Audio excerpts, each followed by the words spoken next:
Bienvenidos y bienvenidas al webinario Regresamos con entusiasmo y seguridad. Agradecemos la participación de la señora Gloriana Vega Sánchez, quien nos acompañará esta mañana con la interpretación de este webinario. Mi nombre es Paola Rivera Sánchez, asesora nacional del Departamento de Apoyos Educativos para el Estudiantado con Discapacidad, y les acompañaré esta mañana como moderadora de este evento. Les informamos que debido a el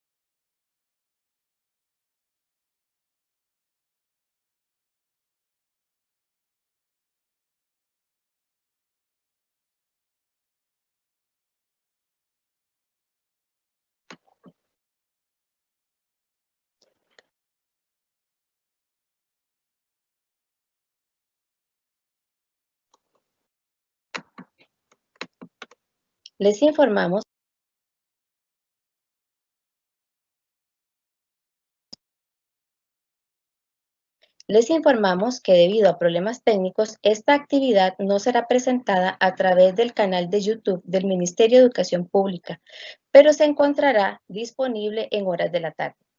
El Ministerio de Educación Pública, en coordinación con el despacho académico, el Instituto de Desarrollo Profesional Ulaislao Gámez Solano y la Dirección de Desarrollo Curricular, unieron esfuerzos para que este webinario sea presentado a ustedes, personal docente y administrativo de todos los centros de educación especial del país, incluyendo el Centro Nacional de Educación Especial Helen Keller y el Instituto Andrea Jiménez.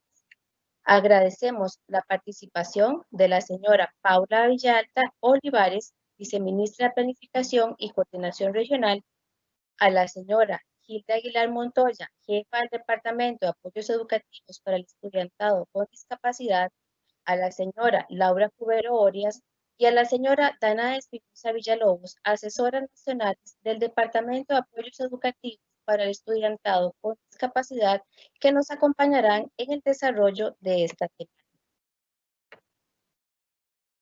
Es importante indicar que al ser este un evento en webinario, se realizará la presentación de la temática y avanzado el evento, se habilitará el espacio de preguntas para responder a estas consultas que se realicen en este medio.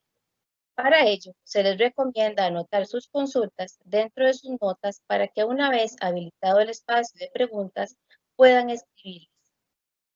Se responderán únicamente aquellas consultas que cuenten con el nombre completo de la persona participante, correo electrónico, persona a quien va dirigida y la respectiva consulta.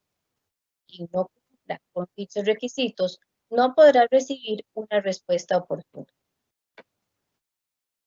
Más por el momento, tendremos un mensaje de bienvenida por parte de la señora Paula Villalta Olivares, viceministra de Planificación y Coordinación Regional. Adelante.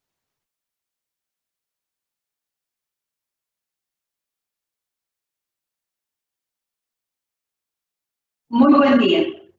Quiero iniciar enviándoles un especial saludo de parte de la señora ministra de Educación, doña Giselle Cruz Maduro, y de mis compañeros doña Melania Brenes, viceministra académica, y don Steven González, viceministro administrativo, y por supuesto de mi persona.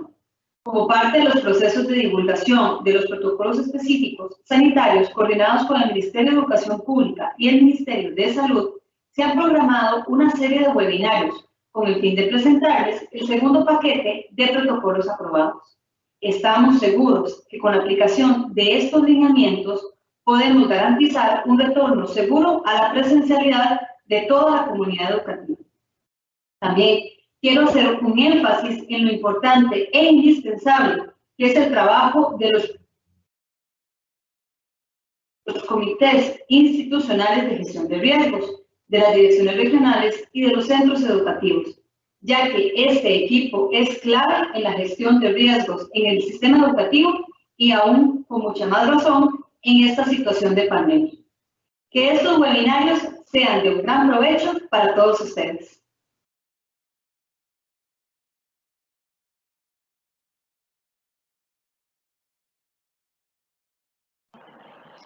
Seguidamente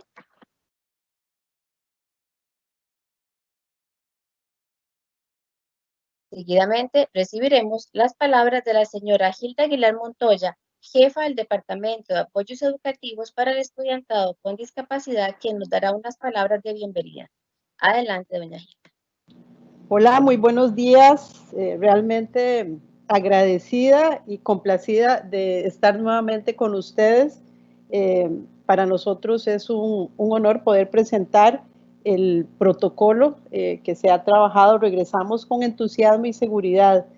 En primer lugar, yo quiero dar las gracias a ustedes por el trabajo que realizan en cada uno de los centros. Nos complace mucho que hoy podamos estar reunidos con personal de los centros de educación especial, del Centro Nacional Helen Keller, y que también nos acompañen el personal de los centros de atención para personas adultas con discapacidad. No puedo dejar de pasar esta oportunidad para agradecerles nuevamente el trabajo que ustedes han realizado en cada uno de sus centros en estas circunstancias tan complejas para el país, ¿verdad? Y por supuesto agradecer a nosotros, a todos nosotros y a todas nosotras, agradecernos que tenemos la oportunidad de tener empleo en este momento cuando hay una situación tan difícil para el país, para muchísima gente, y que desde los espacios donde estamos podamos colaborar para que los procesos educativos continúen. Eso creo que en realidad en eso tenemos un privilegio. Este protocolo, ¿verdad?, que se ha diseñado específicamente para centros que dan una respuesta educativa a personas con discapacidad específicamente, recoge muchísima información que se ha trabajado desde el inicio de la pandemia, precisamente recogiendo inquietudes de las propias personas con discapacidad que en su momento el Consejo de Personas con Discapacidad recogió y que nosotros también hemos utilizado como insumo para la elaboración de este protocolo. Así que sin duda los centros en los que ustedes laboran, que sabemos, reconocemos que han tenido una gran capacidad para trabajar en equipo, para hacerle frente a este desafío que hemos enfrentado, no me cabe la menor duda que también lo podrán hacer con el uso del protocolo. Muchísimas gracias. Muchas gracias por sus palabras, doña Gilda. A continuación, recibiremos a la señora Laura Cubero Orias y a la señora Danae Espinosa Villalobos, ambas asesoras nacionales del Departamento de Apoyos Educativos para el Estudiantado con Discapacidad, quienes estarán a cargo de la presentación Reactivación del curso lectivo 2021 en Centros de Educación Especial ante la emergencia por el coronavirus COVID-19. Bienvenidas, compañeras.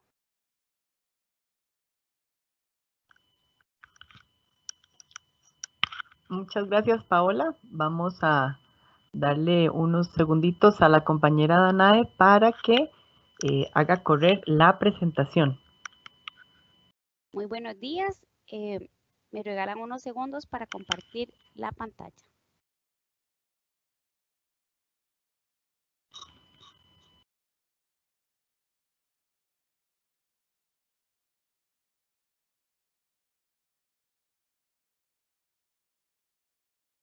Laura, ¿me decís si se ve? Sí, correcto. Gracias, Danae. Con gusto.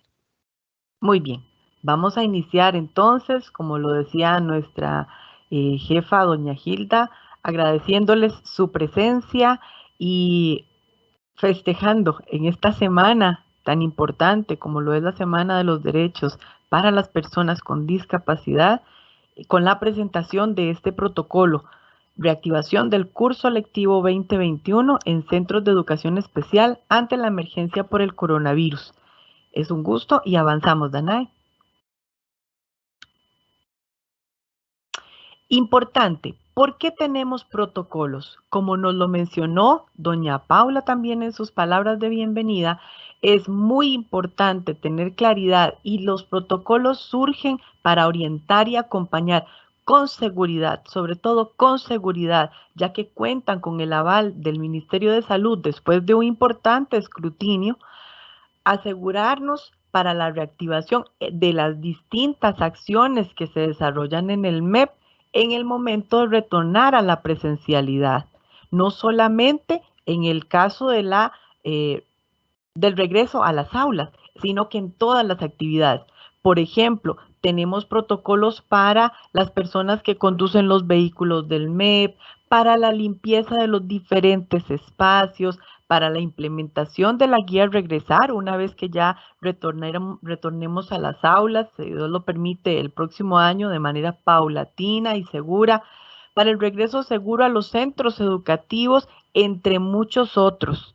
Es importante tener claridad, como lo decía doña Paula, de que ya este es el segundo paquete de protocolos que nos aprueba el Ministerio de Salud. Tenemos aproximadamente 25 protocolos en este momento ya aprobados, lo que significa que hay para todas las acciones, se han ido desarrollando, como nos decía doña Hilda, distintos protocolos para tener un regreso seguro a nuestras actividades. Y, lógicamente, son de acatamiento obligatorio para todas las personas funcionarias y para todas las personas que, en nuestro caso, van a asistir a los centros educativos. Avanzamos, por favor.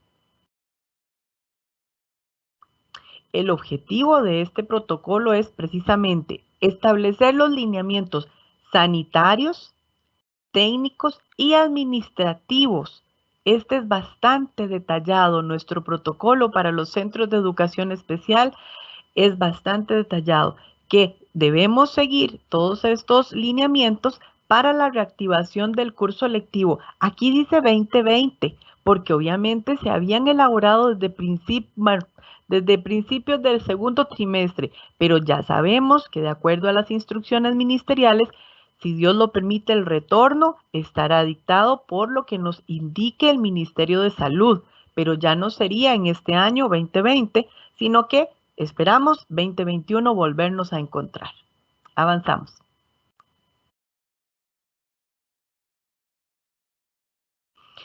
Se han detallado una serie de instancias responsables de la efectiva ejecución de estos protocolos. Aquí les mencionamos algunos en lista y pronto vamos a ver un poquito más precisamente lo que nos corresponde más de cerca.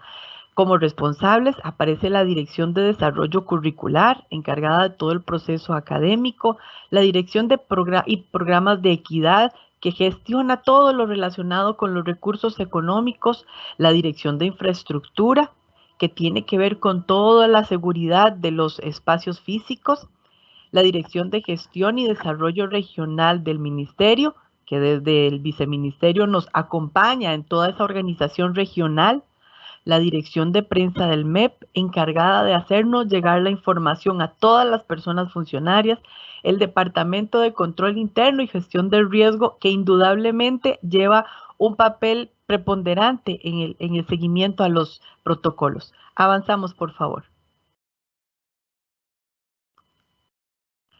Y también tenemos ahora un poquito más detalladamente las responsabilidades, en primer lugar, de la Dirección Regional y de los supervisores de circuito de cada una de nuestras 27 regiones.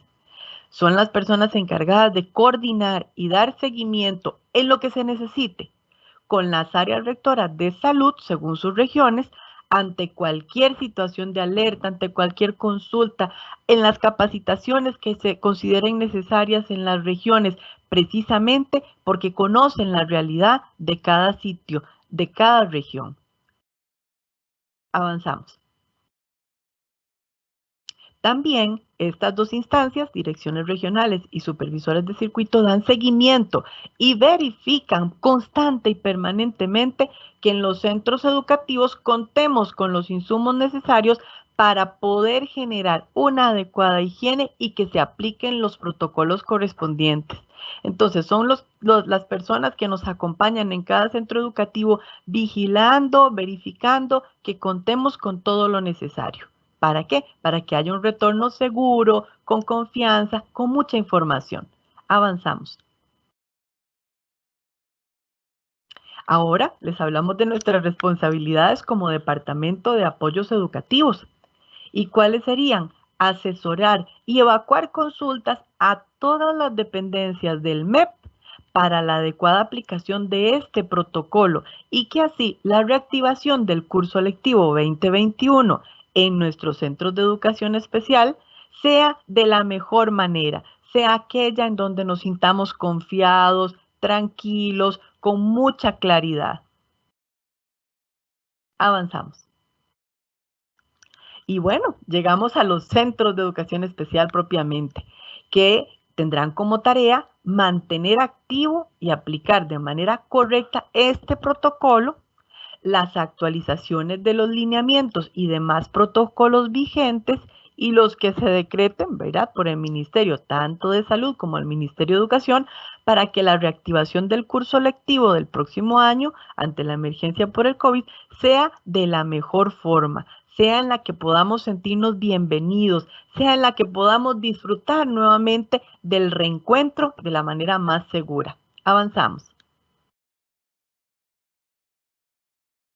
Y muy importante, tenemos hoy también el acompañamiento de las juntas administrativas, que son las que tendrán la responsabilidad de contemplar en los gastos operativos que se financian con distintas fuentes de recursos esa adquisición de todos aquellos artículos y productos de limpieza y de higiene personal que nos van a permitir tener un centro educativo listo, preparado y con las puertas abiertas para que todos regresemos con mucha seguridad, con mucha calma y con mucha responsabilidad personal al poder cumplir con nuestras labores y con nuestro reencuentro. Avanzamos.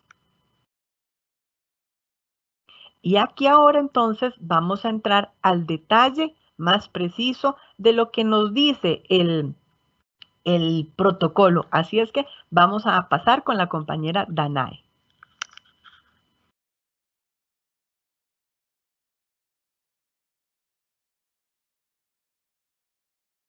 Muchas gracias, Laura.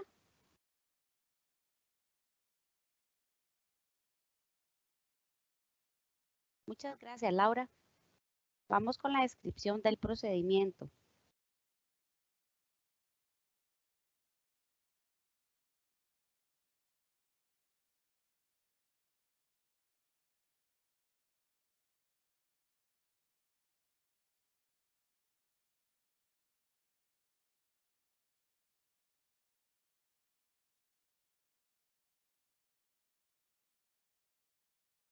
¿Me escuchan?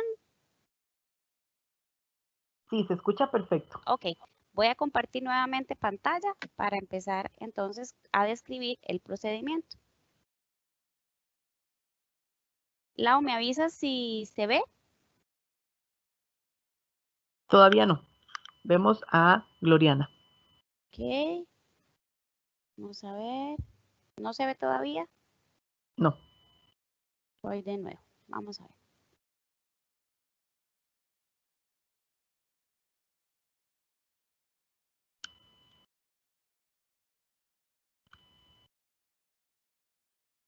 ¿Se ve? Ahora sí, solo hay que colocar, perfecto, ahora sí. Okay. Muchas gracias por su tiempo. Muy buenos días a todos. Yo les voy a hablar de los 4 pasos que tiene este procedimiento, este protocolo. Regresamos con entusiasmo a los centros de educación especial. El primer paso consta de condiciones técnicas y administrativas básicas previas a la apertura de los centros de educación especial. Este primer paso, a su vez, tiene otros subprocesos que debemos tener muy claro previamente a la apertura de los centros. El primer paso es la identificación de las condiciones de riesgo de las personas docentes, y del estudiantado. Es muy importante que la persona, es muy importante que la persona directora del centro educativo conozca cuáles son las condiciones de riesgo que presenta su personal docente y también el estudiantado. Como sabemos, en los centros de educación especial, algunos estudiantes, por no decir una gran mayoría, asociados a su condición de discapacidad, pueden presentar condiciones de salud apremiantes y que les imposibiliten su asistencia diaria o según se designe el horario al centro educativo. Por esto es muy importante que se comunique a la persona directora, tanto los funcionarios como los estudiantes, aquellos que tienen las condiciones de riesgo indicadas por el Ministerio de Salud. Esto se tiene que respaldar por medio de un dictamen médico o epicrisis, en la medida de lo posible, en forma física o en forma digital.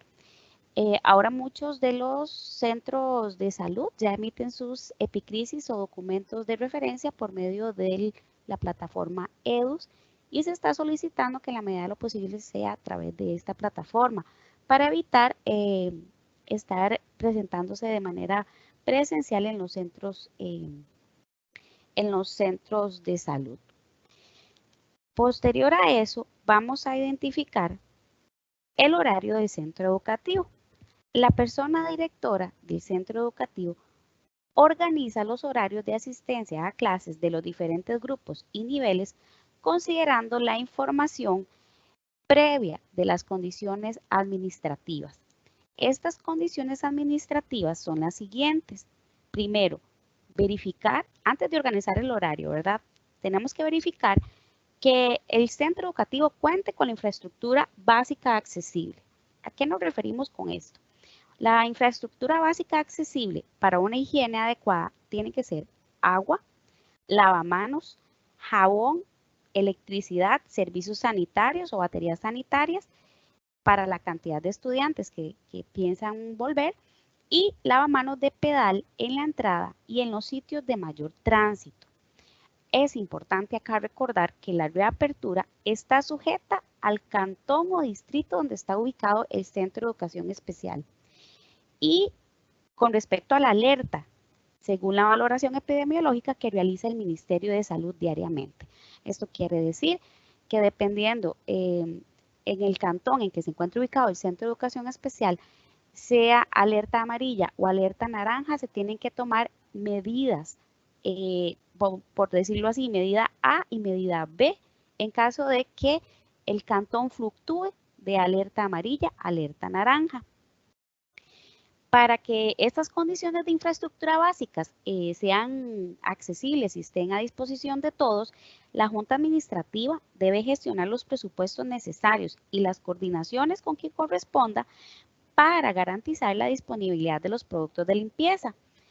Dentro de ellos, solución de alcohol, desinfectante, una alfombra desinfectante a la entrada del centro educativo, así como los dispositivos de toma de temperatura, de acuerdo con las prescripciones y recomendaciones dadas por el Ministerio de Salud y su eficacia ante el virus. Es importante también, antes de la apertura, que la persona directora se asegure que existen todos los implementos sanitarios en las baterías de servicios sanitarios, como por ejemplo, que el desecho de aguas negras sea adecuado, que la existencia de lavamanos sea suficiente, pero además esté en funcionamiento, que sea del alcance de todos los niños, niñas y jóvenes que asisten al centro educativo y también asegurarse de que estos servicios sanitarios van a estar monitoreados tanto por el personal docente como por el personal administrativo para evitar aglomeraciones de estudiantes en estos recintos. Otro detalle importante que es administrativo es que se debe asignar un horario para desinfectar constantemente los servicios sanitarios, lo cual debe quedar registrado por medio del control de limpieza, de una hojita de control de limpieza. Además, deben contar sin excepción de papel higiénico, jabón antibacterial, toallas desechables para secado de manos y alcohol en gel, accesibles para toda la comunidad educativa. Debe realizarse el demarcado de todas las áreas en el piso para respetar el distanciamiento de un 1.8 metros y que debe ser visible y accesible para todas las personas, tanto para estudiantes como para los padres de familia, encargados o visitantes. Los centros también deben contar de forma accesible, ya sea a través de objeto concreto, fotografía, análisis de tareas, pictogramas, braille, relieve u otros, tanto en medios físicos o en medios digitales, pueden ser pantallas, videos, correos, afiches u otros, las medidas sanitarias que dicta diariamente el Ministerio de Salud. Ya tenemos algunos afiches que incluso están colgados en la página del Ministerio de Educación, pero también están en la página web del Ministerio de Salud, como lo son los afiches con el protocolo Prevenga el virus en 6 pasos, o protocolo de lavado de manos, estornudo y tos, otras formas de saludar, y otros relacionados como por ejemplo no tocarse la cara, población en riesgo y use la mascarilla o careta correctamente.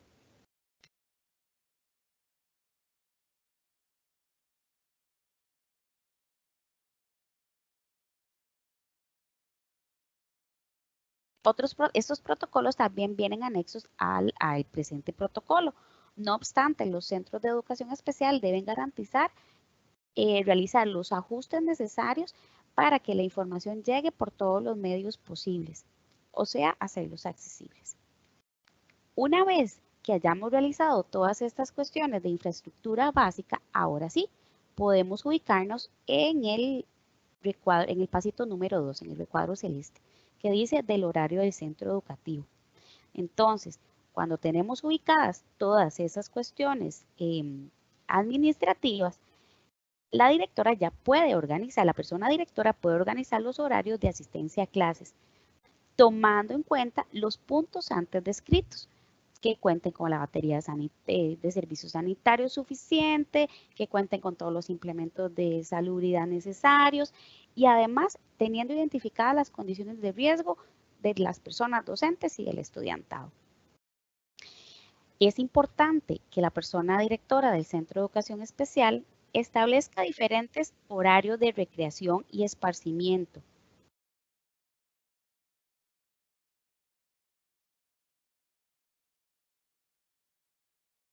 Disculpen, ¿me escuchan? Sí, se escucha perfecto, Danae. Ok, gracias. Es que vi que como que se apagó el micrófono, pero no. Estábamos bien entonces. Adelante. Gracias. Con respecto al horario, entonces es importante que la persona directora, repito, establezca horarios de recreación y esparcimiento cuando las instalaciones así lo propicien.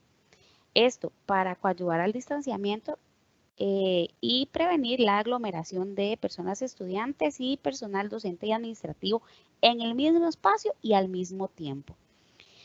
También es importante regular el tiempo de estos, asignar áreas de recreación por grupo donde exista supervisión por parte del personal y otras personas funcionarias. Una vez concluido cada receso, las áreas comunes deben ser desinfectadas constantemente. Este proceso de desinfección intervienen no solo las personas conserjes, sino también las personas asistentes de los servicios de educación especial. El tercer pasito, que es el recuadro color verde, el tercer recuadro, es del horario de las personas, con respecto al horario de las personas funcionarias. Entonces vamos a ver, a partir del retorno a la presencialidad, las personas docentes cumplen su horario diario según las lecciones asignadas, ya sea 40 lecciones o 32 lecciones, y sea de manera presencial, con trabajo a distancia o mixto. ¿Por qué mencionamos esto? Porque recuerden que previamente hablamos de las condiciones de infraestructura básicas y una de las más importantes es ver la capacidad que tiene el centro educativo para albergar a todo el personal y todos los estudiantes al mismo tiempo. Por eso tiene que hacerse un diagnóstico y un estudio previo de la capacidad locativa de cada centro educativo. Con base en esto, con base en la identificación de las condiciones de riesgo y con base en las posibilidades de asegurarnos la infraestructura básica en cuanto a desinfección y limpieza, vamos a asignar el horario de las personas funcionarias. Por eso es que hablamos de que el trabajo puede convertirse de manera presencial, a distancia o a ambos durante la semana. Las personas de asignaturas complementarias, como por ejemplo, educación física, artes plásticas, música, educación para el hogar o artes industriales, imparten sus clases dentro del horario de la docente de educación especial a cargo y de manera colaborativa, tal y como está establecido en el plan de estudios para centros de educación especial. Esto para todo primaria. Para secundaria aplica para discapacidad cognitiva, pero para problemas emocionales y de conducta y discapacidad múltiple, ya sabemos que el área técnica se imparte de manera separada, ¿verdad? Que sería artes plásticas y educación física, ya que los grupos de estos niveles se dividen entre subgrupos de acuerdo con el plan de estudios vigente. Las personas docentes de los servicios de apoyo fijo, como por ejemplo terapia de lenguaje y problemas emocionales y de conducta donde existan, deben brindar su apoyo en contexto aula y en caso de requerirlo, atenderá al estudiantado de forma personalizada después del horario con la docente de educación especial, mínimo una lección o máximo 2 lecciones por semana según se requiera. En caso de contar con el acompañamiento de servicios de apoyo itinerante, como sucede en algunos centros de educación especial, por ejemplo, de discapacidad visual y el servicio itinerante de audición y lenguaje, se ajustarán de igual manera a lo dispuesto para los servicios de apoyo fijo. Con respecto a las personas de los servicios de apoyo complementario, como lo son terapia física, terapia ocupacional o psicología, brindan su apoyo en contexto de aula y en caso de requerirlo, atenderá al estudiantado de forma personalizada después del horario que asiste el estudiante. Mínimo 40 minutos, máximo 80 minutos por semana, dependiendo del estudiante y sus características y requerimientos. Las personas de los servicios de apoyo complementario como psicología, trabajo social y otros funcionarios del título primero del Estatuto de Servicio Civil cumplen su horario de manera presencial, con trabajo a distancia o mixto, según sean los requerimientos del estudiantado y de la comunidad educativa, y así lo dicten las autoridades administrativas de este ministerio. Y por último, el último pasito, el cuarto del primer gran paso, ¿verdad? Que son las condiciones técnicas y administrativas básicas previas para la reapertura de los centros, es el retorno de las personas estudiantes. ¿Cómo vamos a hacer para que los chicos vuelvan a nuestras aulas? Primero, como lo dije al principio, identificamos al estudiantado y al grupo de personas funcionarias que regresan a la presencialidad. Esto quiere decir aquellas que no presentan los factores de riesgo que ha indicado las autoridades de salud. Posteriormente se procede con la distribución horaria de los grupos según su nivel y especialidad. Recordemos que los horarios son diferentes. Cuando es discapacidad intelectual, todo lo que es preescolar y primaria, trabajan con 32 lecciones. Tercer ciclo, 40 lecciones de 40 minutos y cuarto ciclo, 40 lecciones de 60 minutos. El resto de las especialidades trabajan con hasta 40 lecciones, audición y lenguaje 44 según el nivel, y discapacidad visual trabaja igual que lo hace discapacidad intelectual. Entonces, la distribución horaria va a depender del nivel, de la especialidad, y se va a empezar con los grupos de tercer y cuarto ciclo, a los cuales se les va a asignar un horario de entrada y salida escalonado, considerando tiempos en la mañana y en la tarde. Vamos a maximizar todo lo que se pueda el uso de la infraestructura para poder habilitar ambos horarios y así poder albergar la mayor cantidad de personas, pero en tiempos distintos, con el fin de evitar aglomeraciones innecesarias y además considerar la se debe considerar las dimensiones de las aulas o talleres y que permitan el distanciamiento de 1.8 metros. Los grupos, independientemente de la especialidad, asistirán mínimo 2 veces por semana y máximo 3 veces por semana. Y aquí voy a hacer énfasis porque debemos considerar a la hora de hacer horarios, después de que hicimos todo esto anterior, ya hicimos el horario de los funcionarios, el horario del centro educativo, que probablemente no sea uno, probablemente sean hasta 3, 4, 5 o 6 horarios, ya identificamos las condiciones de riesgo de la comunidad educativa. Ahora sí, ¿qué necesito saber para que los chicos vuelvan? Bueno, ¿cuánto mide cada aula? ¿Cuánta capacidad locativa tiene esa aula? No solo considerando el distanciamiento de 1.8, sino también considerando, por ejemplo, las personas usuarias de silla de ruedas, el espacio de giro y la dimensión que tiene que tener su silla. Hablamos mínimo de un 1.5, máximo 4.5 metros. Todas estas consideraciones las tenemos que hacer para poder agrupar o reagrupar a las personas estudiantes en cada uno de sus grupos. Y como les repetía, mínimo asistirán 2 veces por semana y máximo 3 veces por semana. El tiempo de permanencia de los grupos en el centro educativo será máximo 4 lecciones por día, el equivalente a 2 horas 40 minutos. El docente permanecerá el resto de las lecciones cumpliendo sus funciones propias de la estrategia Aprendo en Casa, que es la que todavía trabajamos, a través de la elaboración de guías de trabajo autónomo con apoyos, o bien en contacto con sus estudiantes, aquellos que no puedan asistir al centro educativo por factores de riesgo en la salud. Entonces vemos que si por día un docente trabaja 8 lecciones, 4 van a ser de atención directa con estudiantes y las otras 4 para preparar el material necesario de las guías de trabajo autónomo con apoyos, o bien revisar evidencias, o también para realizar los contactos necesarios con aquellos chicos que no se encuentren desde la presencialidad a través de los mecanismos utilizados actualmente, ¿verdad? En la medida de lo posible si estuvieran en el escenario 1 con acceso a tecnología y conectividad, y si no, según los escenarios en los que se encuentren ubicados cada uno.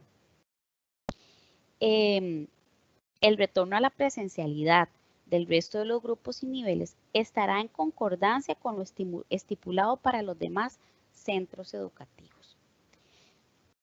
Ahora sí, avanzamos al punto. Vamos a ver aquí si me deja avanzar. Oh. Dejé de compartir, ¿verdad? Correcto. Ahorita estamos viendo a Gloriana. Ok, voy a compartir de nuevo para pasar al paso número 2.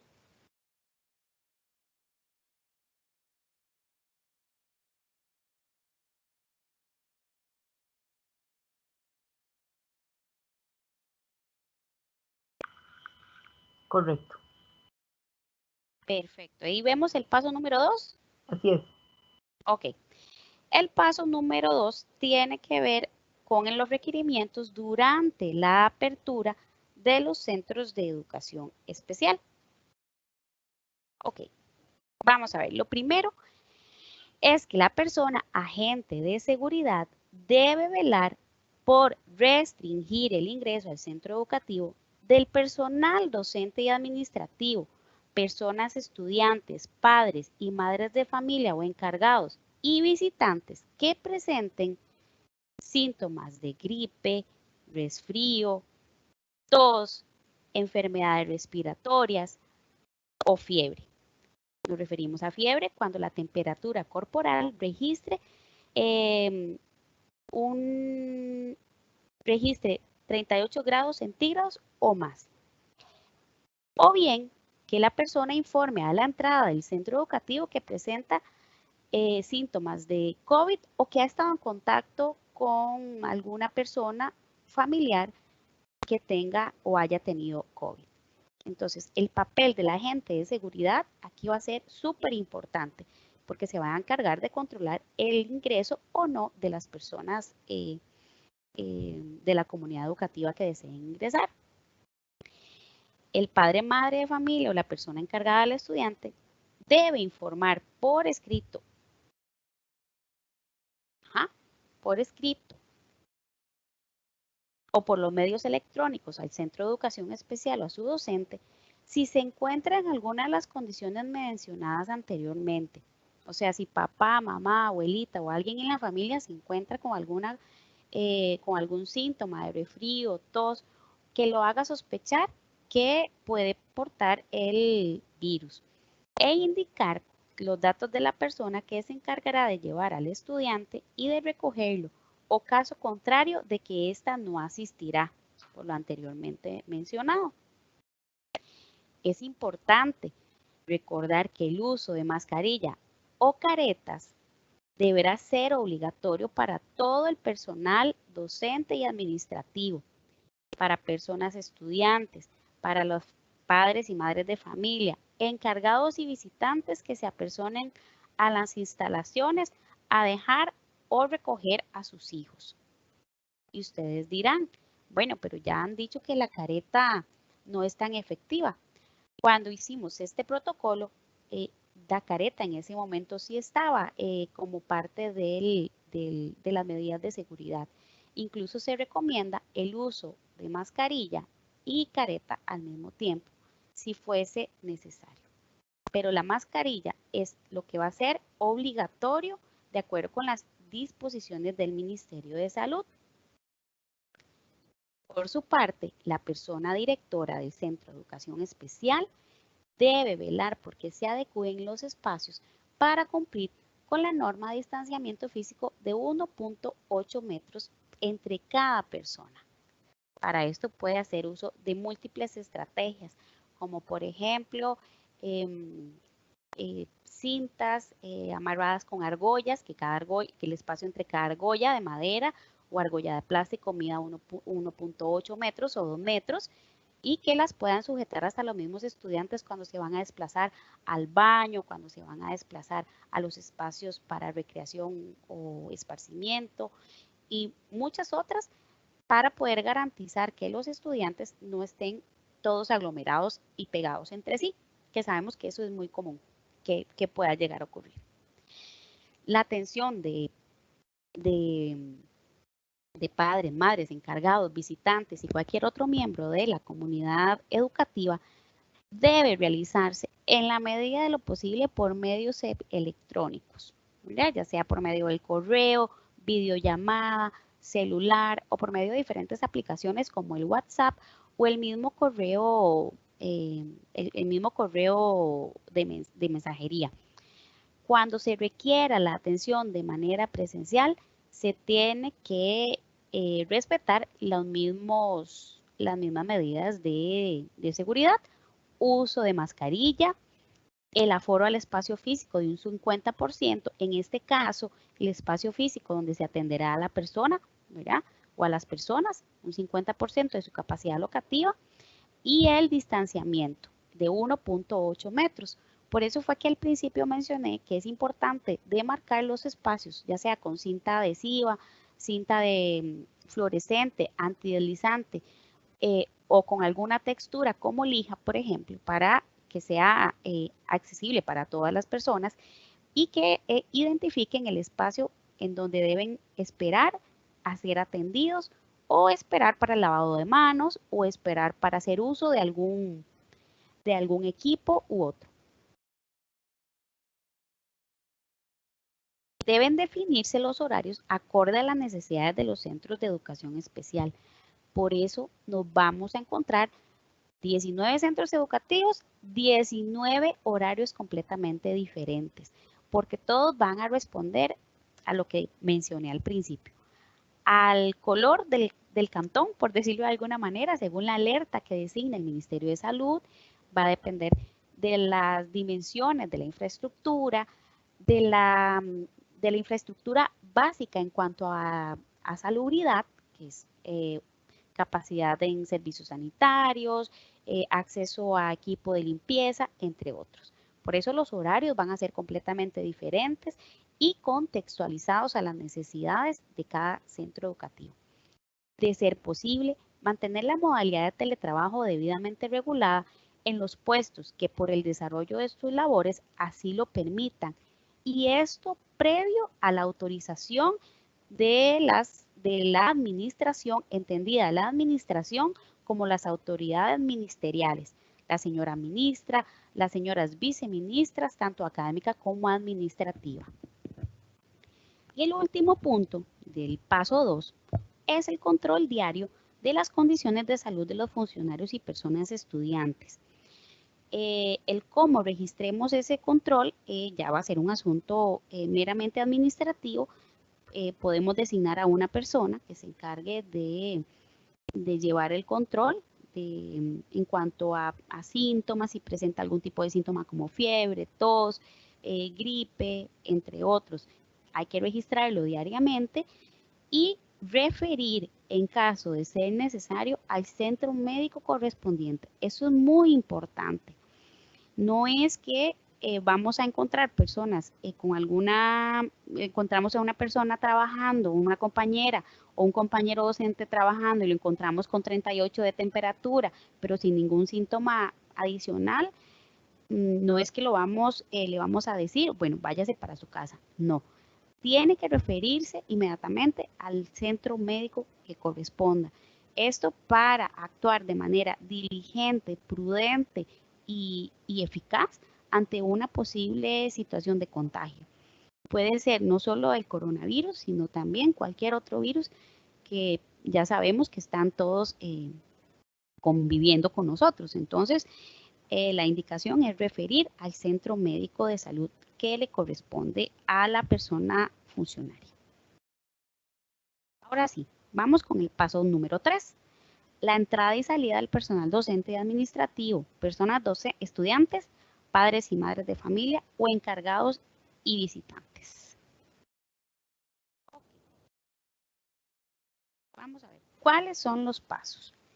Primero, tomar las medidas de distanciamiento social en las afueras de los centros de educación especial para los tiempos de llegada y también para los tiempos de salida, respetando las marcas que les mencioné que deben estar en el piso, ya sean de esta cinta fluorescente, cinta que es como lija, ¿verdad? Con textura, tanto fuera como dentro de las instalaciones de los centros. Número 2, el aforo del espacio físico debe estar al 50% de su capacidad y mantener el distanciamiento físico mínimo de 1.8 metros entre cada persona.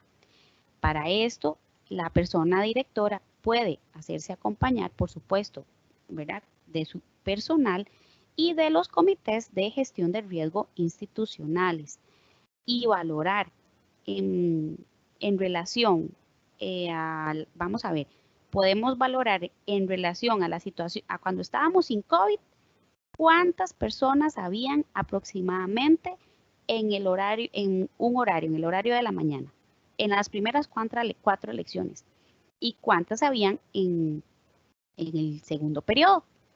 Entonces, con base en la cantidad estimada de personas, vamos a calcular el 50% de aforo. O sea, el 50% de aforo va a ser por cada 4 lecciones, o sea, por horario. Porque si lo hacemos por toda la población estudiantil, no sería real, porque tenemos centros educativos que tienen 100 estudiantes, el aforo sería 50, pero sabemos que los 100 estudiantes no van al mismo tiempo. Si consideramos los horarios, por ejemplo, de estimulación temprana, que los chicos van 2 lecciones o hasta 3 lecciones en el mejor de los casos, o por ejemplo, en cuarto ciclo, que van las 8 horas diarias según el plan de estudios. Entonces, el aforo, en la medida de lo posible, hacer como una comparación cuando estábamos sin COVID, como cuando iniciamos el curso lectivo este año, en febrero, y cómo va a ser con base en esos registros ahora que vamos a empezar a reabrir los centros educativos. Recordar lo demarcado en las afueras del centro y debe quedar muy bien señalado dónde va a permanecer tanto el personal docente y administrativo, las personas estudiantes, los padres de familia y encargados mientras esperan que lo recojan o mientras llegan a esperar a que la persona docente inicie la clase. Cada persona deberá contar con su debido equipo de mascarilla y equipo de protección. Ahora bien, cada vez que ingresen, vamos con el punto 3, al centro educativo, todos, absolutamente todos, deben lavarse las manos con agua y jabón durante al menos 20 segundos. Y ya sabemos la estrategia de cantar cumpleaños. La idea no es cantarlo rapidísimo como lo hago yo, ¿verdad? Cumpleaños feliz, no. A cantarlo despacito para poder lavarnos las manos con calma. Y después de su retiro, también las personas conserjes deben limpiar y desinfectar los objetos y superficies que se tocan con frecuencia. Por eso, al principio dijimos que se requiere lavamanos de pedal al ingreso de los centros educativos, donde todos tienen que pasar desfilando para poder lavarse las manos, y también debe existir en los lugares donde haya mayor tránsito. Puede ser en algún pabellón en específico, no sé, en el pabellón donde sea, o en las aulas donde estén los grupos de preescolar, que tal vez son los más abundantes, o en los grupos de primaria, que tal vez hay más estudiantes allí. Eso lo determinarán a lo interno de cada centro educativo.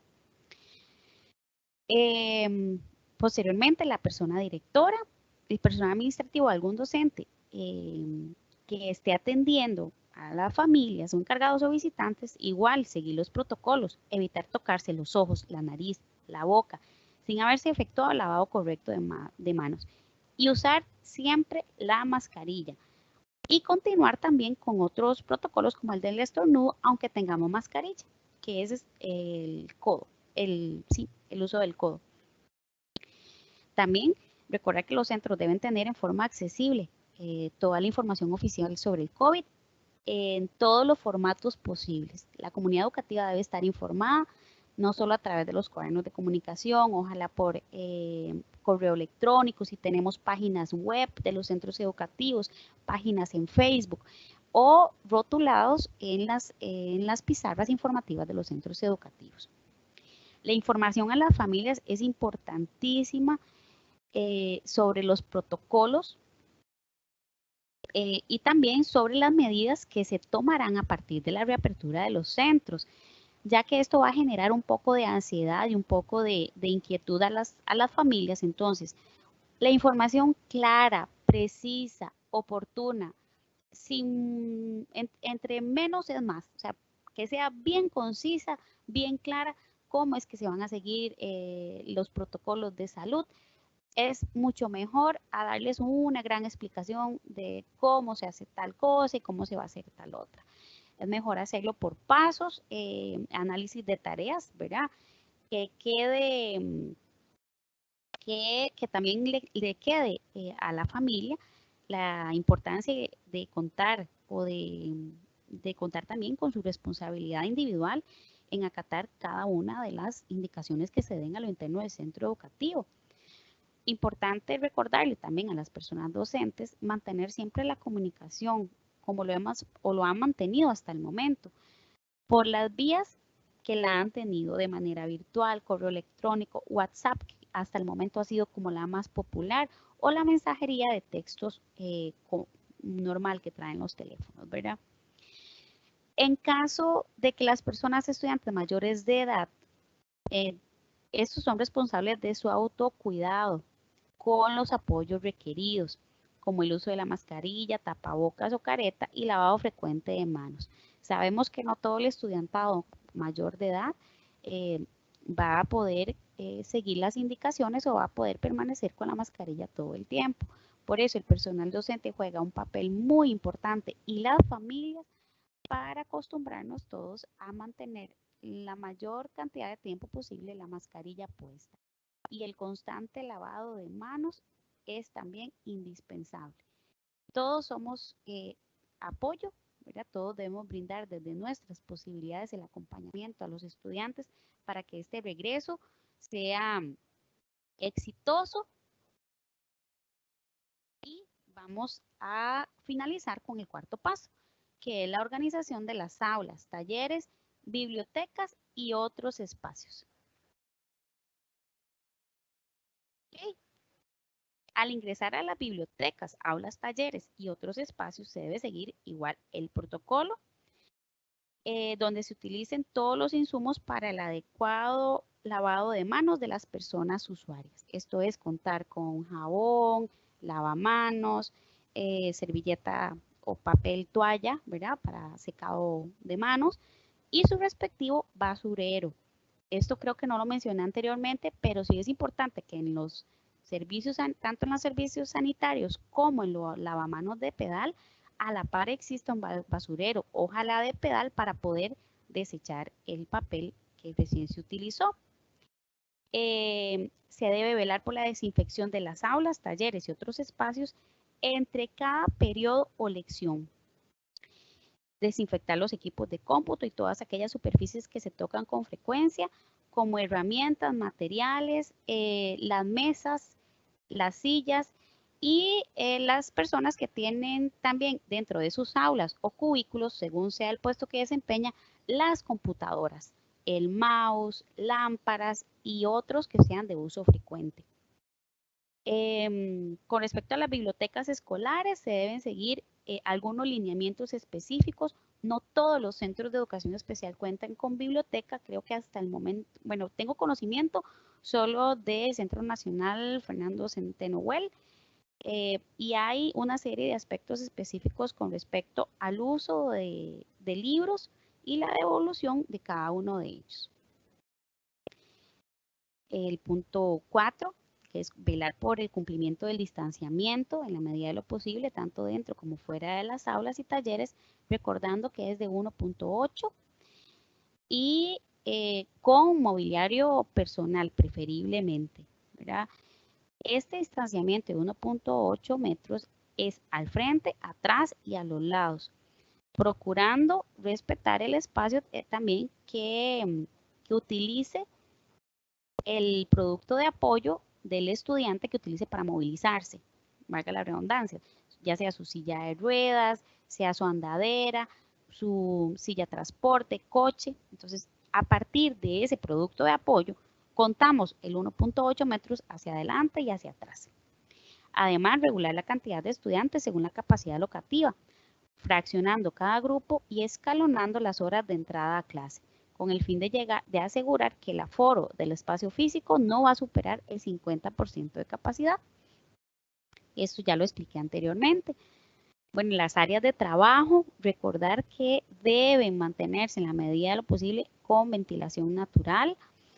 En el caso de los laboratorios o aquellos espacios que cuenten con aire acondicionado, seguir el lineamiento, es un lineamiento específico, se llama LSSI 014, lineamientos generales para recintos y el reinicio de sistemas de ventilación general, aire acondicionado y sus tuberías de agua relacionadas en edificios de ocupación general, control en edificios o espacios reutilizados, COVID-19. Este lineamiento lo podemos encontrar en la página del Ministerio de Salud también.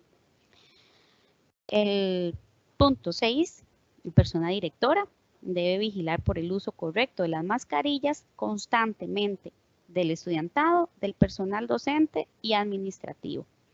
Y por último, desechar en los contenedores de basura con bolsa y tapa los residuos de materiales derivados de las actividades académicas y de limpieza de equipos y otros.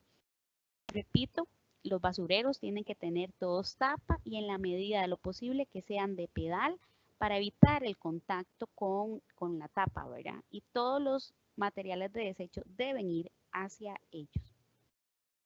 Aquí terminaría el procedimiento.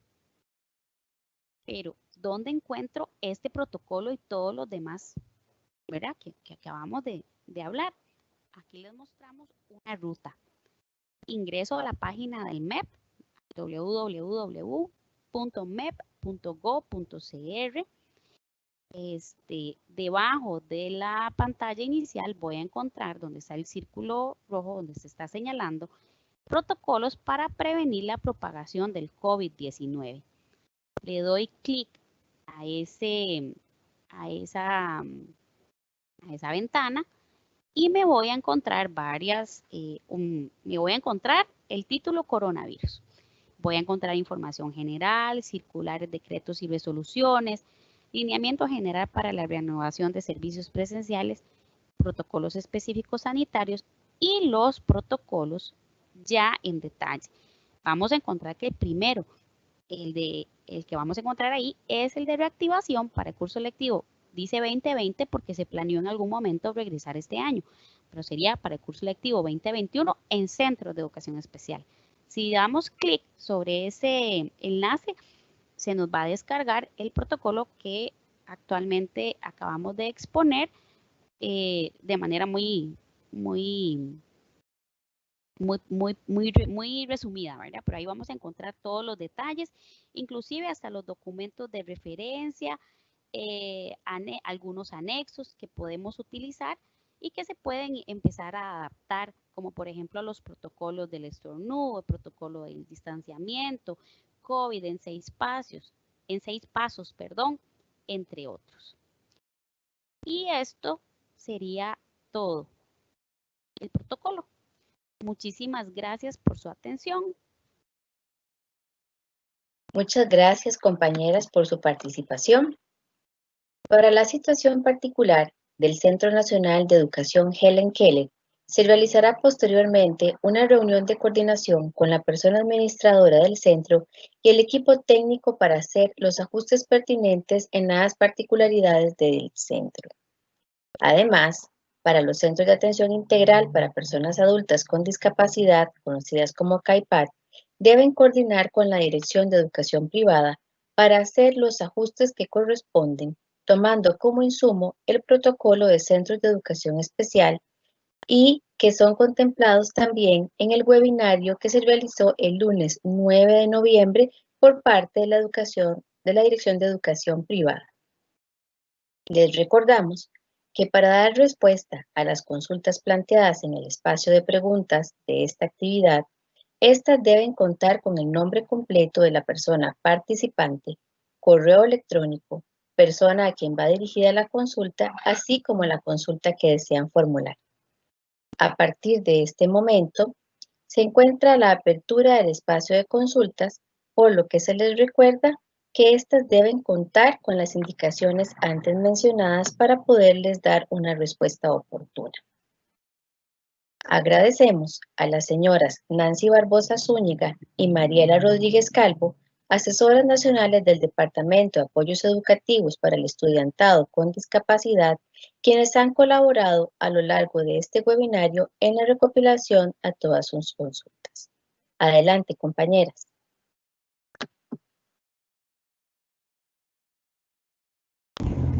Muy buenos días. Un gusto compartir con ustedes este espacio de preguntas. Es importante indicar que se han seleccionado aquellas consultas que han sido recurrentes y que cumplen con los requisitos indicados. Vamos a ir mencionando las consultas seleccionadas para las expositoras. La primera consulta sería: a la hora de brindar alimentación a los estudiantes, ¿cuáles serían los protocolos? En específico a estudiantes del servicio de discapacidad múltiple. Compañeras.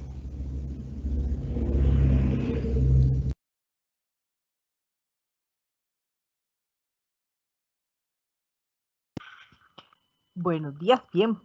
Para iniciar con la respuesta a esta consulta, hay que recordar que constantemente se han estado entregando y actualizando los protocolos relacionados con alimentación.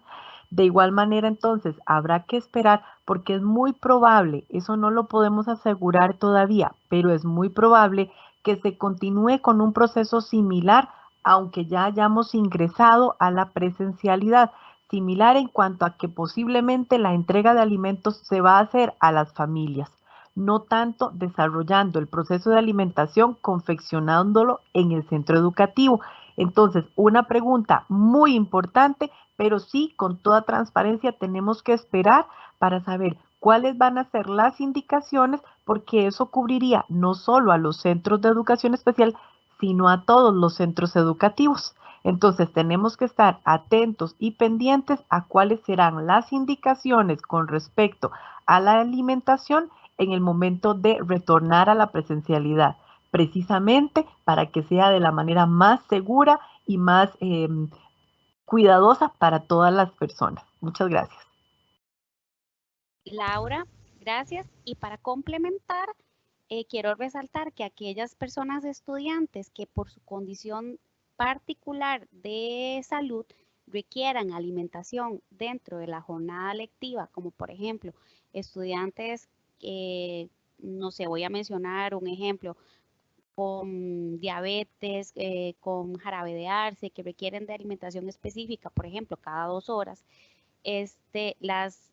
generalmente ellos llevan siempre su alimento y si no lo llevan, pedirle a la familia entonces que lleve la meriendita pequeñita que se va a comer en ese momento y habilitar un espacio dentro de la misma, ¿verdad? Si tenemos habilitado el comedor bien y si no, integrarlo como parte de las actividades de la jornada para aquellas situaciones específicas que requieran alimentación. En la pregunta se mencionaba para los estudiantes de servicio de discapacidad múltiple. También tenemos estudiantes que a la hora de llegada vienen con su bomba de infusión, donde viene el alimento ya para el niño mientras se va alimentando, porque este proceso puede que tarde más de 30 minutos. Este proceso no se va a interrumpir porque ya sea que esté alimentado por sonda nasogástrica, por sonda PEC o por medio de la bomba, no se va a interrumpir, ¿verdad? Entonces, para que por ese lado estén tranquilos y como menciona Lau, probablemente continuaremos con la entrega de alimentos y no con la preparación como tal. Máxime que estaremos únicamente en las escuelas, me estoy poniendo como si fuera un niño, ¿verdad? O un estudiante, 4 lecciones, o sea, 2 horas, 40 minutos, 2 horas 10 minutos o 2 horas 30, no recuerdo, en el centro educativo. Entonces, eso para que lo tomen en cuenta y estar pendientes a la emisión del protocolo de reactivación de los servicios de comedor, que de momento no se ha emitido todavía ningún criterio. Gracias. Gracias, compañeras. Vamos a continuar con la siguiente consulta. Dice, ¿se eliminan actividades de vida diaria como el cepillado de dientes o qué protocolo se aplicaría?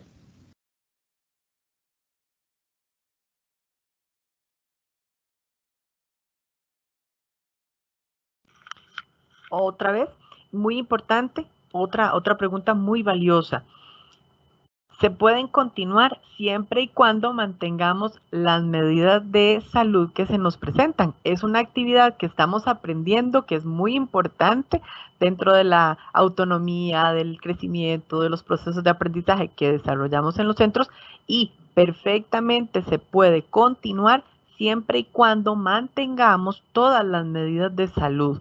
Entonces, ¿habría que interrumpirla? En teoría no, si corresponde dentro de los procesos que estamos desarrollando, pero siguiendo en todo momento las medidas sanitarias. No sé si la compañera Danae quiere complementar. Gracias, Lau. Precisamente algo que nos ha dejado el COVID, no solo a nosotros, sino al estudiantado en general, a los costarricenses y a la educación en general, es la participación de las familias. Sí o sí, las familias se han tenido que involucrar en los procesos educativos a la hora de realizar las guías de trabajo autónomo con apoyos.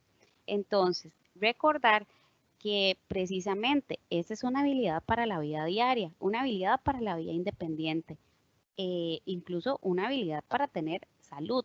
Entonces, si en el centro educativo, porque no vamos a consumir alimentos, no se va a desarrollar o no está dentro de los procesos que voy a promover, como dijo Lau, entonces incentivar a las familias que este aprendizaje se haga también en el hogar. Eso es muy, muy importante, porque desde el centro educativo va a ser muy difícil poder abarcar todos los procesos en 4 lecciones diarias y 2 veces por semana, ¿verdad? Máximo 3. Y ahí está la tarea del docente de poder dosificar los aprendizajes esperados o los aprendizajes que se esperan construya el estudiante, si antes eran periodos largos, ahora yo creo que se van a alargar un poquitito más, ¿verdad? Pero sí, la participación de las familias en estos procesos y en la adquisición de estas habilidades es importantísimo. Sería eso. Gracias. Continuamos.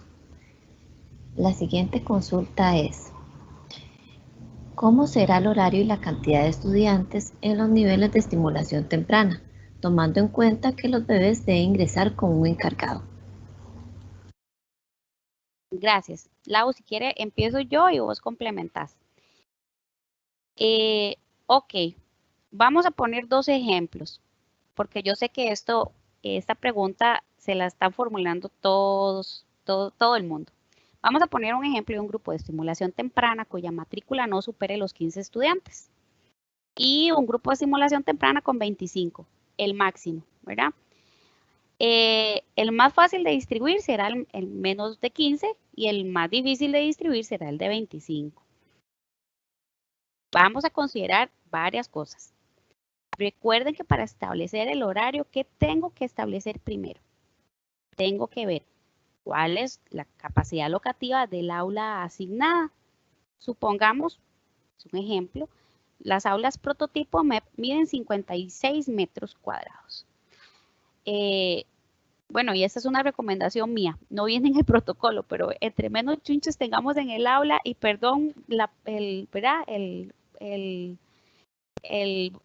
se llama la palabra? La expresión coloquial. Entre menos muebles tengamos en el aula, mejor.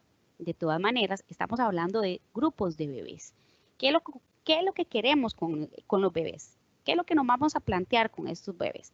Queremos que el bebé explore, indague, busque, genere curiosidad por todo lo que le rodea. Y si tenemos mesas y sillas y el escritorio de la profe, y además tengo el mueble aquel gigante que me heredó la maestra que se pensionó hace 10 años, ¿verdad? Y que va de pared a pared, menos espacio voy a tener para que el estudiante pueda participar de esas actividades de exploración. Y recordemos que el referente pedagógico para los grupos de estimulación temprana y maternal es la guía pedagógica. Y la guía pedagógica, eso es lo que nos manda. La exploración, la libertad, la posibilidad de que el estudiante de manera libre pueda participar de su entorno. Entonces, número 1, capacidad locativa con muebles y sin muebles. Y van a notar una diferencia. Saquen uno de los muebles que tal vez ahora no les va a ser de mucha utilidad, ¿verdad? Y verán cómo se amplía el espacio, aunque sea 1 metro. Medimos el aula, mide 56 metros. Ya sabemos que son más o menos 2 metros por persona, pero viene bebé con mamá o viene bebé con abuelito o abuelita. Pensemos en el grupo de 15. Recuerden que los grupos de estimulación temprana se subdividen en cuantos grupos sea necesario. Siempre se ha recomendado máximo 5 grupos. Si tenemos 25, para que queden 5 estudiantes por grupo. Eso significa que si yo tengo un grupo de 5, yo tengo que tener capacidad locativa para 10, porque esos 5 bebés vienen acompañados. 10 más la docente son 11. ¿Cuánto espacio o capacidad locativa tiene que tener esa aula?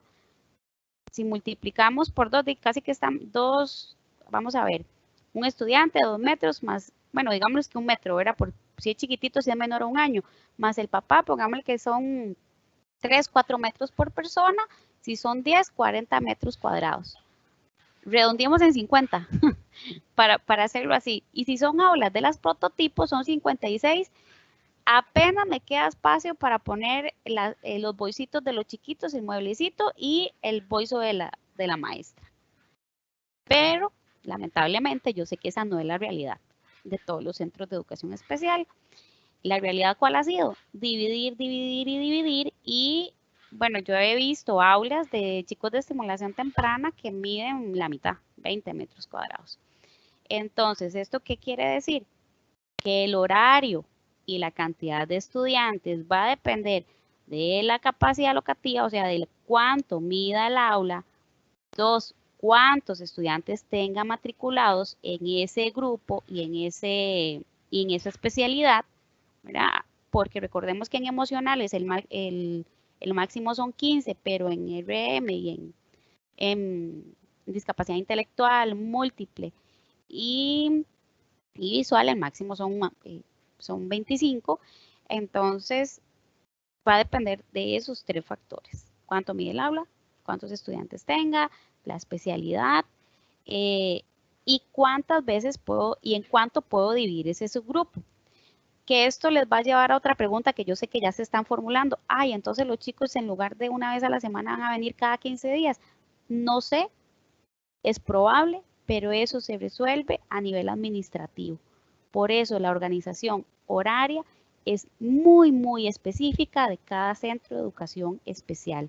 Y por eso hablábamos de que el horario del funcionario docente probablemente llegue a ser mixto, porque no va a poder recibir a todos los estudiantes al mismo tiempo ni en el mismo horario. Estamos en otra realidad. La realidad que conocimos en febrero y que vivimos muchos años ya no es. Tenemos que acomodarnos a esta otra realidad y acordarnos también que en estimulación temprana, además de considerar todos estos aspectos, los chicos vienen por frecuencia. Desde el nacimiento hasta 1 año vienen 2 lecciones por semana, de 1 año a 2 vienen 2 y de 2 a 3 vienen 3 lecciones. También esto va a depender de la edad y cómo estemos organizados a nivel interno. Hay centros educativos que tienen la posibilidad de dividir los grupos y decir, mira, tal maestra atiende todos los bebés, tal maestra de 1 a 2 y tal maestra de 2 a 3.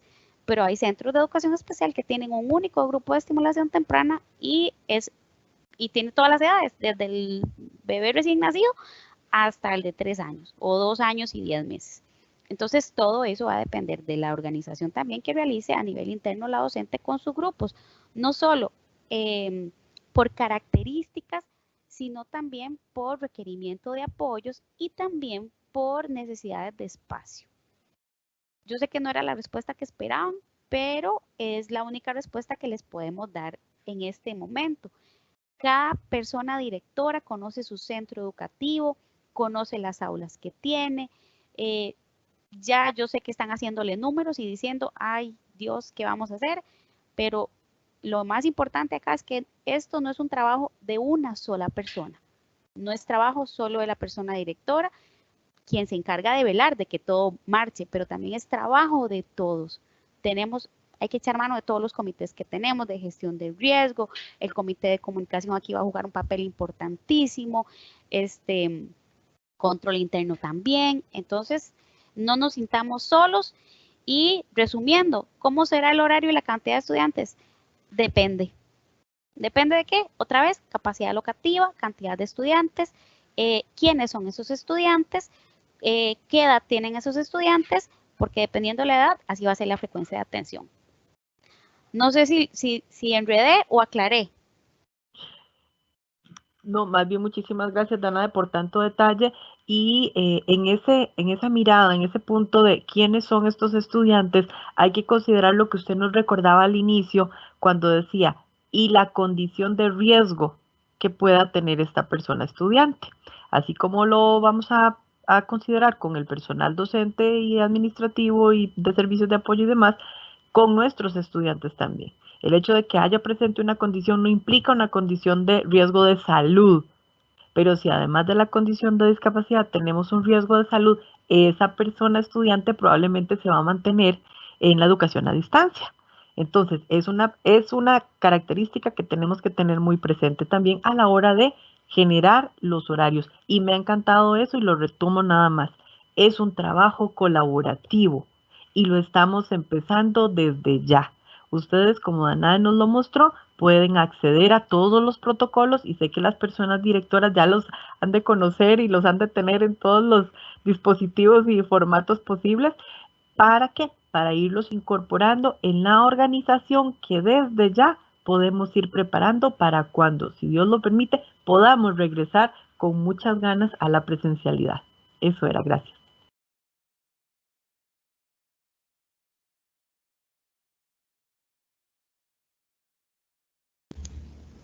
Continuamos. La pregunta siguiente sería, Los profesionales estarán en 2 modalidades, se hará horario en presencial y virtual. Ahí ya Ana nos adelantó un momentito, pero esta sería la siguiente consulta. Ok, vamos a ver. Depende. Hoy esa es mi palabra preferida. Depende. ¿Depende de qué? De la especialidad de los profesionales. Hablemos del personal docente. Tenemos centros educativos cuyo personal docente todos son nombrados en retardo mental. Ya sabemos que retardo mental no se subdivide en los grupos, ¿verdad? Entonces, van a trabajar 32 o 40 lecciones, pero máximo presenciales con sus docentes, con sus estudiantes, 4 lecciones, mínimo 2 días, máximo 3 días, dependiendo de qué, de muchísimos factores que ya los mencioné anteriormente. Si tenemos profesionales de discapacidad múltiple, problemas emocionales y de conducta, audición y lenguaje, por ejemplo, audición y lenguaje que recibe casi que todo el día, ¿verdad? Está estructurado como para recibir todo el día clases, pero además reciben los programas de estudios regulares. Por ejemplo, estos profesionales en discapacidad múltiple y PEC, recordemos que sí subdividen los grupos en dos subgrupos y recibirían 4 lecciones, un grupo, vamos a ver, está subdividido. 4 lecciones con un grupo y 4 lecciones con otro grupo.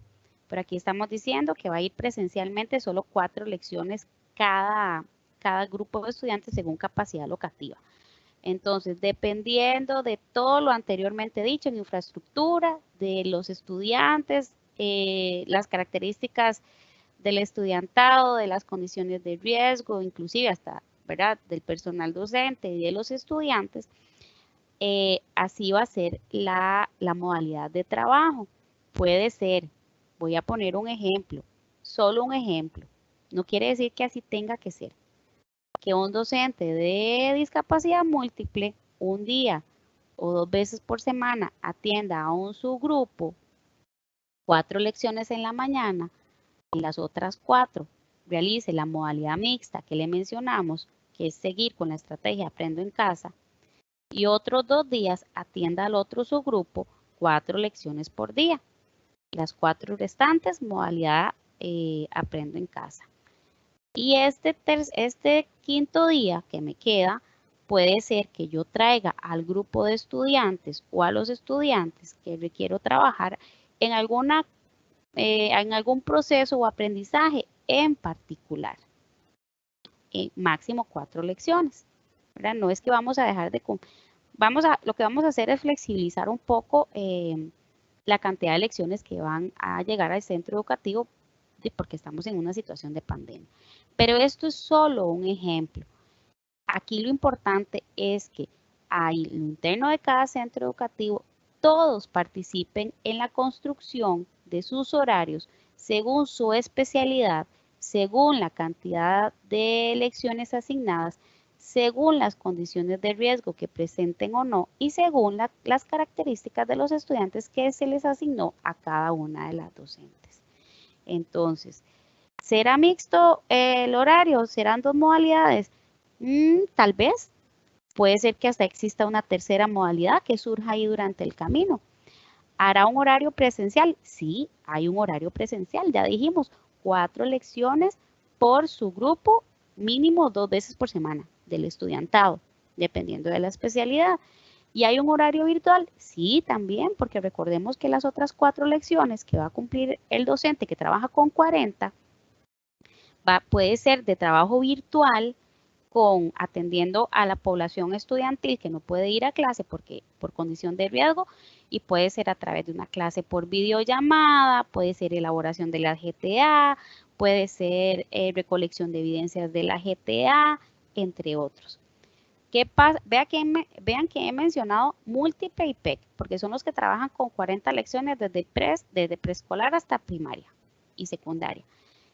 Si trabajo en discapacidad intelectual en preescolar y primaria y solo tengo 32 lecciones, ¿trabajo cuánto? 4 lecciones presenciales, mínimo 2 veces por semana, máximo 3. Eso quiere decir un horario de una docente de 32 lecciones son 4 días, 6 lecciones y un día, el quinto día, 8 lecciones. Entonces eso quiere decir que si yo voy a trabajar 4 presenciales, las otras 2 que me quedan en trabajo en la modalidad aprendo en casa, con la estrategia aprendo en casa. Entonces sí, vamos a tener 2 modalidades y hasta más, pienso yo. Espero haber aclarado. Recordemos, ¿verdad? Perdón, que todo puede cambiar, ¿verdad? Muchas cosas pueden cambiar e incluso los horarios con los que ustedes arranquen el curso lectivo pueden ir cambiando también conforme se va moviendo la situación de pandemia, ¿verdad? No olvidemos que todo esto depende de un factor todavía más grande que nosotros y que no tenemos control, y es la condición de alerta que se nos asigna al cantón según las disposiciones del Ministerio de Salud, ¿verdad? Entonces todo eso hay que contemplarlo.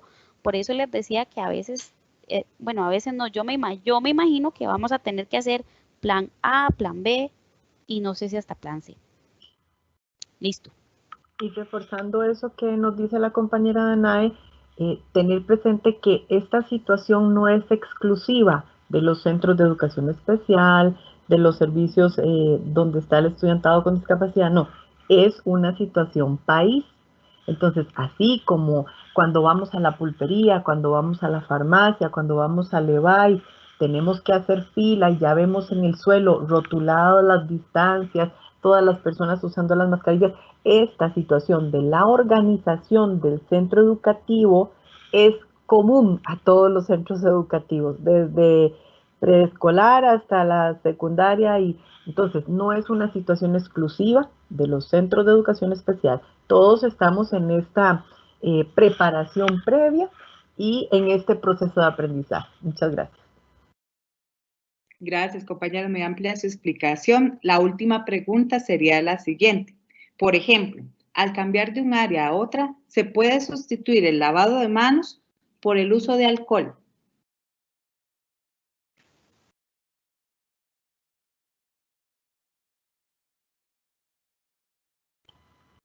Bueno, tomando en consideración las diferentes recomendaciones del Ministerio de Salud, perfectamente podemos, es más, es ideal si tenemos a mano permanentemente el alcohol en gel, el alcohol en spray, el uso de las toallitas para secarnos y botarlas, dispensarlas adecuadamente.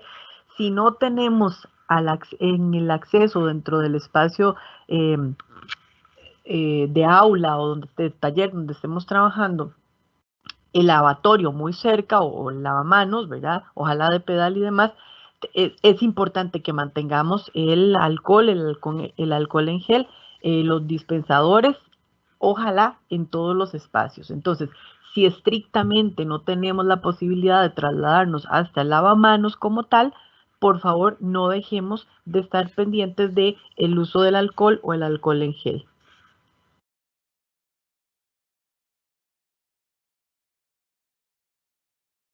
Muchas gracias, compañeras, por haber colaborado en la sección de consultas. Finalmente, contaremos con la participación de la señora Hilda Aguilar Montoya, jefa del Departamento de Apoyos Educativos para el Estudiantado con Discapacidad, quien nos dará unas palabras de cierre. Adelante, doña Hilda. Muchas gracias, Paola. Bueno, varios aspectos importantes y que tienen que ver también mucho con las preguntas. En primer lugar, recordar que lo que estamos estamos ofreciendo un protocolo que es precisamente el que nos va a ayudar a cómo eventualmente sería la presencialidad, ¿verdad?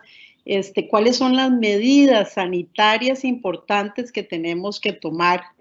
Es muy difícil cuando no hemos llegado todavía definir horarios, organizaciones. Eso será hasta el momento que regresemos. El propósito de hacer esto antes de esa posible presencialidad es para que se vayan tomando medidas, se puedan ir organizando. Es posible que los centros, algunos estén un poco preocupados en términos de lo que implica los ajustes, los cambios, los insumos que se requieren. La idea de este protocolo es, y darlo a conocer en este momento y no ya cuando hemos llegado, es para que los centros se vayan organizando. ¿Qué hemos aprendido en la pandemia? Trabajar en la incertidumbre. Sin embargo, estamos haciendo un esfuerzo importante para que se puedan ir tomando esas previsiones y no nos tome por sorpresa. El segundo aspecto que para mí es esencial y que creo que la oportunidad del encuentro tiene que llevarnos a esta reflexión es que, lo he dicho en forma reiterada, la población que más se ha visto afectada con la pandemia es la población con discapacidad.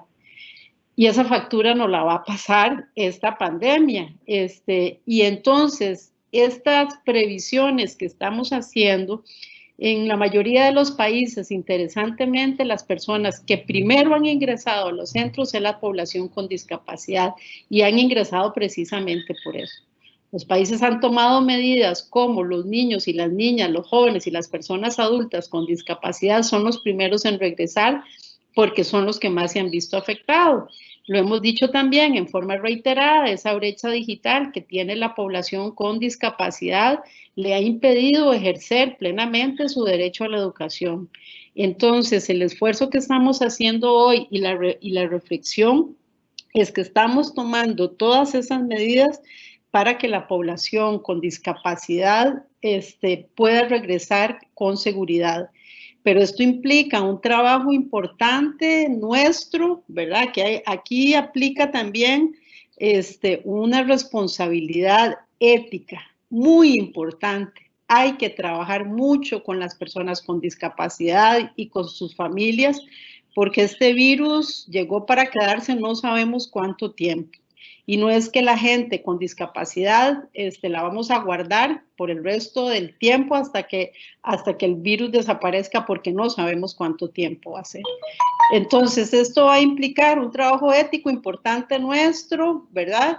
De poder entre todos colaborar para que haya un regreso, ya sea parcial o como se vaya a dar, seguro, ese es nuestro papel, pero también ayudar a las familias, porque recuerden que la sobreprotección es una forma de violencia también. Entonces, esto hay que trabajarlo mucho paralelo al protocolo. Hemos tenido muchos meses para que las personas, les hemos dado muchas orientaciones a las familias, las hemos ido preparando para que vayan acostumbrando a sus hijos e hijas a usar mascarilla, para el lavado de manos, o sea que no es que durante este tiempo eso no se ha trabajado.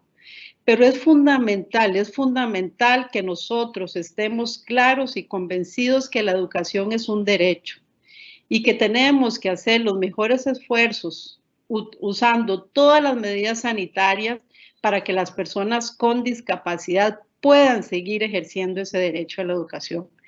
Y eso sí va a implicar un trabajo desde ahora. No sabemos cuándo vamos a regresar, por eso, aunque dimos algunos ejemplos específicos, eso no lo vamos a poder saber en este momento hasta que las autoridades también autoricen el regreso, nos van a decir si ese regreso va a ser parcial. Nosotros lo que hemos hecho, el protocolo está establecido, les hemos dado algunas ideas para que ustedes se puedan organizar. Y la otra cosa que es importantísimo y que sí tenemos que prever en términos de seguridad es que el otro tema y la otra pandemia que viene es la de la salud mental. Porque este encierro también va a pasar la factura en términos de salud mental. Y hay estudios, hay propuestas, hay evidencia de cómo, por ejemplo, las personas con discapacidad en general, pero las personas con discapacidad intelectual requieren de esa interacción social y cómo ese vacío con esa interacción social, porque algunos lo han podido hacer durante esta pandemia porque tienen algún recurso tecnológico, pero hay gente que no. esas personas que se han privado durante todo este tiempo de esa interacción y de mantener el vínculo con sus compañeros, con sus compañeras, con sus docentes, debemos también dar, ojalá, una respuesta oportuna. Entonces, esa interacción social que es fundamental, el poder tener esa posibilidad de continuar aprendiendo, es muy importante. Y eso, cuando hablamos de salud, no es solo la salud física, hablamos también de la salud mental. Entonces, nosotros mismos tenemos que prepararnos para poder preparar a las otras personas para el regreso. Por eso les digo que este es un tema también de carácter ético. Donde tenemos que tener claro lo que implica para las personas con discapacidad el estar fuera de esas posibilidades. Eso va para las personas adultas, con cualquier condición de discapacidad, va para nosotros mismos también. Va para los CAIPAD, va para el Centro Nacional Helen Keller, para los centros de educación especial. Esto es muy importante. Y creo que ustedes de verdad que han hecho un trabajo extraordinario preparando a la gente. No es que la gente va a aprender a lavarse las manos o aprendió. Tenemos años de estar trabajando ese tipo de cosas y que ahora realmente más que nunca van a tener sentido. Hay también posibilidades de tener otros recursos. El Ministerio ha hecho alianzas con otras organizaciones como UNICEF. Esperamos en algún momento poder tener algún material también adicional de apoyo que nos ayude en este proceso. Entonces, sí quiero que quede claro hoy, ¿verdad? Que el trabajo con las familias, preparándolos para un eventual regreso es muy, pero muy importante. Recuerde que los procesos de inclusión social tienen que seguir siendo una apuesta para nuestros servicios educativos. Nosotros no podemos dejar fuera de los procesos a la población con discapacidad.